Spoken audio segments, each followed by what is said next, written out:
Christmas, 1776, did not feel like a holy day. It felt like the end.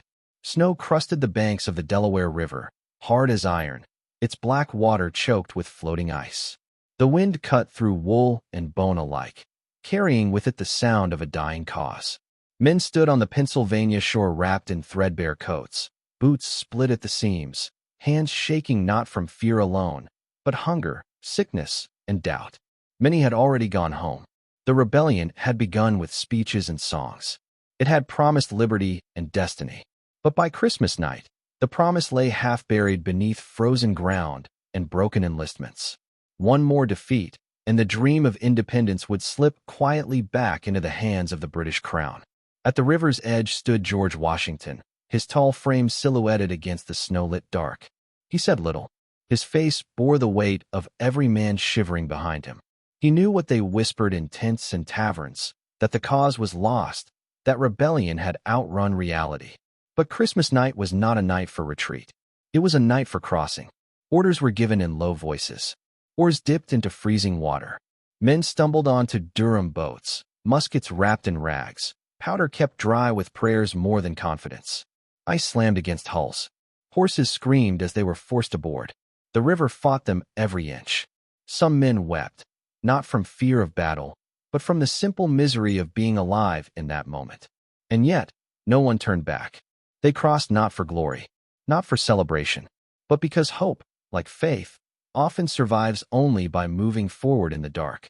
By dawn, the army stood soaked and shaking on the New Jersey side. Snow mixed with sleet. Many left blood in the ice from bare feet. Still, Washington ordered them forward, 9 miles to Trenton, where Hessian troops slept off Christmas drink, confident no attack would come on a holy morning. They were wrong. The attack was brief, violent, decisive. Smoke filled the streets. Drums beat through falling snow. When it ended, the impossible had happened, victory. Not a grand one, not a war-ending one, but a living one.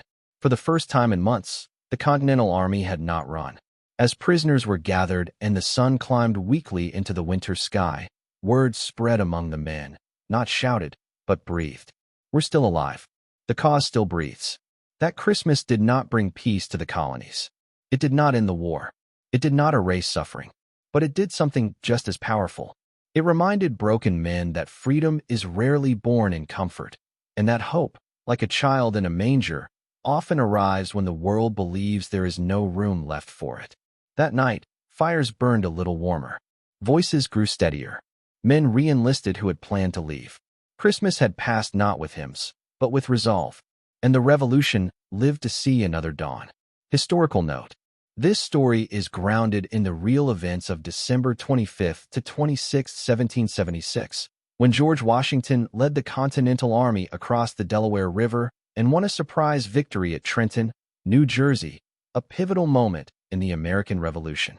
Weather conditions, troop hardship, and the dire state of the Army are historically documented.